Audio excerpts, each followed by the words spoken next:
proposons des témoignages de femmes migrantes qui sont accompagnées par les psychologues du service Cap Santé de la Sauvegarde des Yvelines.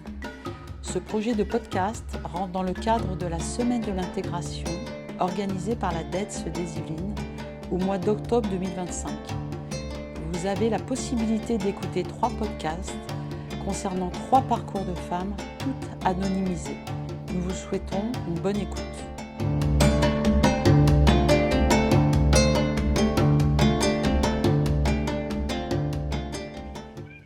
Bonjour madame, pouvez-vous vous présenter s'il vous plaît؟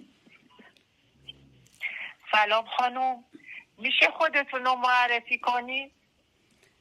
بله با کمال میل. من نجلا لطیف هستم، اهل افغانستان هستم. در لیسانس فیزیک هستم و مستر مدیریت آموزشی هستم. در ضمنش در افغانستان استاد پای فیزیک طب مالجوی و رئیس دانشگاه طبی افغان سوئیس بودم و Je suis originaire d'Afghanistan. J'étais enseignante à l'université et également je suis directrice de l'université. Pourquoi avez-vous quitté votre pays? Avec l'arrivée des talibans, la situation dans le pays a été basculée, notamment pour les femmes, et que l'accès à l'éducation a été interdit pour tout le monde et plutôt pour les femmes. Et un apartheid sexuel a été instauré et que ce n'était plus possible de vivre comme un être humain sous la domination des talibans. Pour moi, quitter le pays natal était une dure épreuve. Et comme le disait le poète Saadi de Shiraz, laisse-moi pleurer sous les nuages, parce que je n'ai plus de choix que pleurer sous les nuages. À ce moment-là, j'ai pris la fuite vers Pakistan. Et à un certain moment donné, j'ai rencontré un journaliste français qui s'appelait Souli. Et que par son intervention auprès de le président de la République française, j'ai pu avoir l'autorisation de se rendre en France. Vous avez pris l'avion, comment s'est passé le parcours, mais aussi peut-être vous êtes partie seule du pays, peut-être avant, peut-être la première question c'est est-ce que vous aviez une famille, est-ce que vous êtes partie seule du pays? En fait, moi, mes enfants sont partis aux États-Unis et que je me suis trouvée seule au Pakistan. Par contre, avec Madame Souli et 4 autres femmes afghanes, nous sommes venus en France, mais c'est vrai que moi, je suis seule en France, je n'ai pas de famille. Donc, vos enfants sont partis aux États-Unis, votre famille est toujours là-bas? Est-ce que vous avez toujours de la famille en Afghanistan? Ma mère habite en Afghanistan et que à cette époque, elle était aussi malade, elle avait besoin de mon aide. Mais je savais que tout le monde est au courant de l'hostilité des talibans contre les femmes éduquées. Et c'est pour cette raison que, en tant que femme qui ne pouvait pas accepter d'être un esclave. J'ai dû quitter mon pays et se rendre en Afghanistan, au Pakistan, et ma mère, à cette époque, quand j'étais au Pakistan, elle vivait avec oxygène. Sa maladie s'était aggravée. Mais moi, je n'avais pas de choix. Et vous Ça êtes veut dire que arrivé... les talibans n'avaient pas laissé le choix. Ouais. Et vous êtes arrivé en France quand? Au moment que, moi, grâce à, en fait, l'intervention de Monsieur le Président de la République et également les efforts de Madame Sully. J'ai pu, avant ça, je me sentais, pour moi, d'être une femme, c'était d'être un objet du péché. Taliban avait fait de sorte que, comme si désormais, le fait d'être une femme, c'est d'être un objet qu'il faut le couvrir parce que c'est un objet du sexe, c'est un péché en soi et qu'il faut la cacher aux yeux de tout le monde.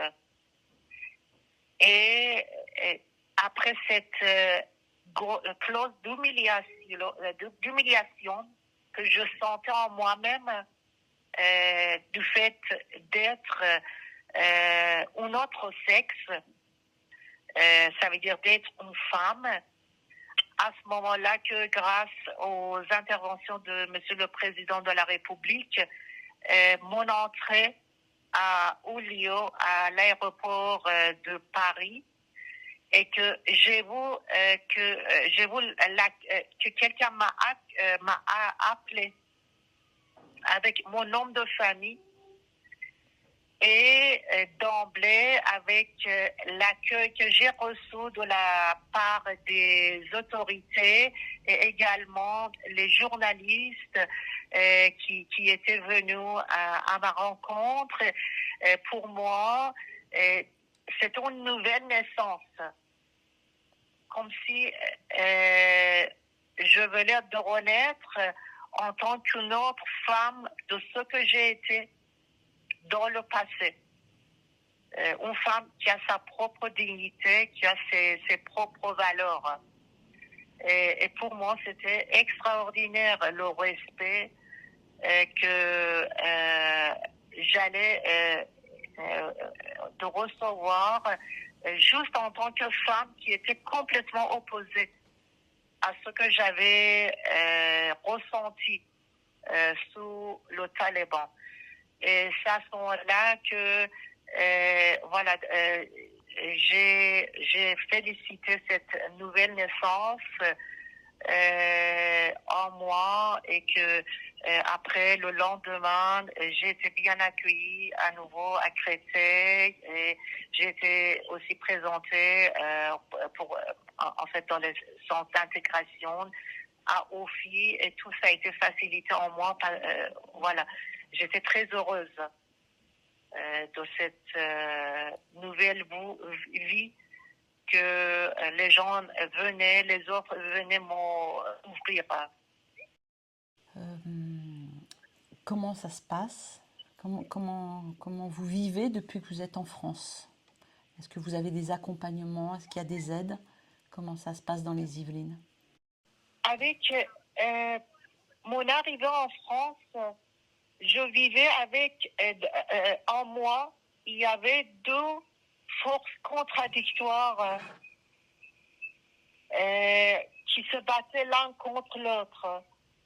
Du fait que moi, j'avais une position que j'avais obtenue en Afghanistan en tant que directrice de l'université. J'étais un modèle pour les jeunes filles. En fait, je travaillais dans le domaine des droits de femmes. J'avais une force d'exercice, de mes opinions, de mes capacités dans mon métier. Et d'emblée, tout a été s'écrouler. Et que je me trouvais en France avec une barrière linguistique. Et il y avait cette force négative en moi que voilà, toi tout perdu.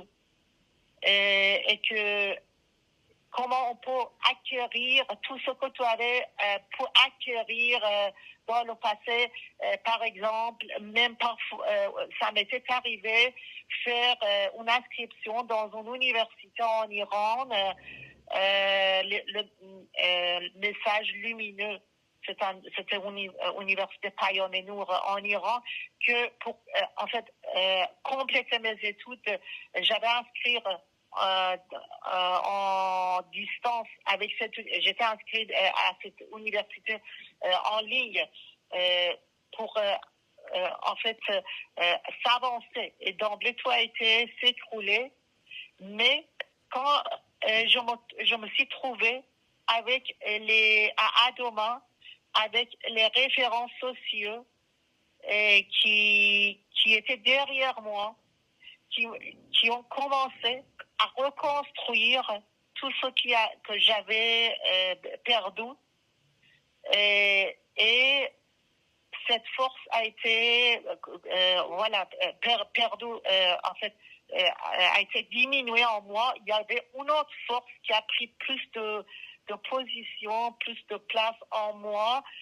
C'était cette force d'être maintenant chez moi et protégée et soutenue, malgré que ma famille ne sont pas là, mais il y a une autre famille qui est là et qui est en train de me construire cette nouvelle vie.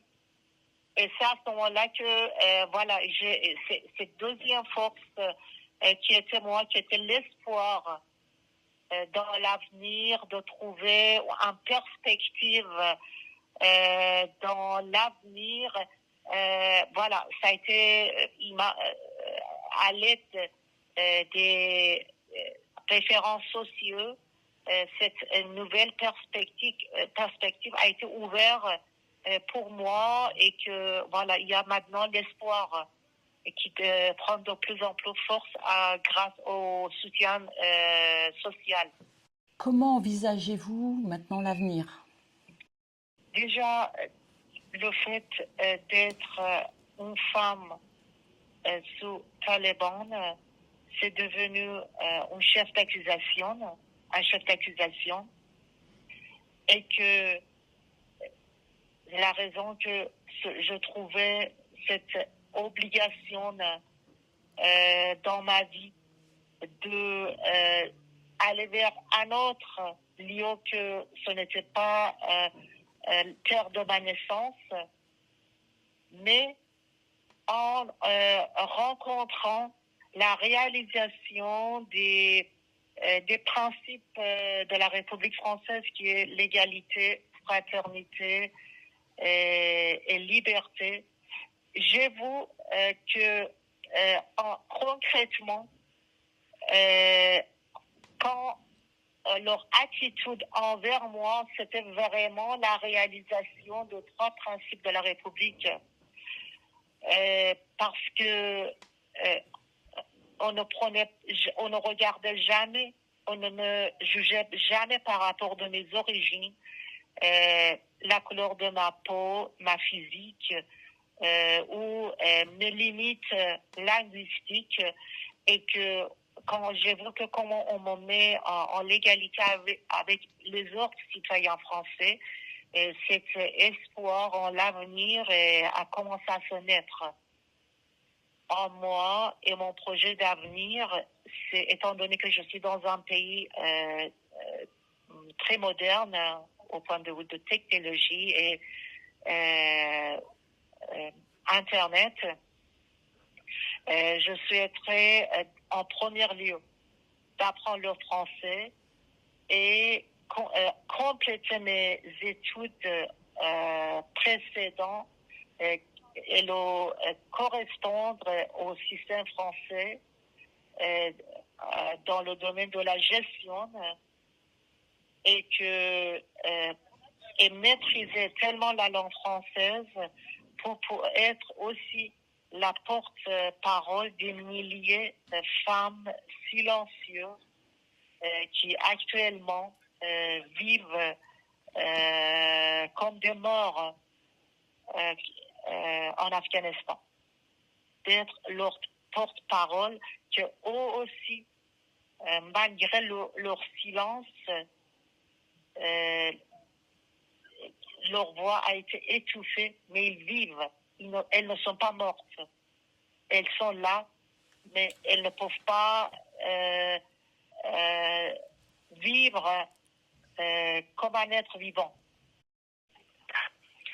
Et j'aimerais bien saisir l'occasion pour remercier et exprimer toute ma reconnaissance envers tous ceux qui m'ont aidé tout au long de ce parcours. En premier lieu, Monsieur le Président de la République française et également Soline, qui m'a facilité ce voyage, cette migration en France et les services, tous les services préfectoraux et également services sociaux, tous ceux qui m'ont facilité mon intégration et mon acceptation au sein de la société française et également le peuple français. Et je leur dois beaucoup de choses. Et j'ai rencontré beaucoup de personnes, beaucoup de responsables, également mon professeur de cours qui n'était pas tout simplement un enseignant, il était aussi comme un ami. Les assistants sociaux qui ont comporté comme une sœur ou comme un frère envers moi.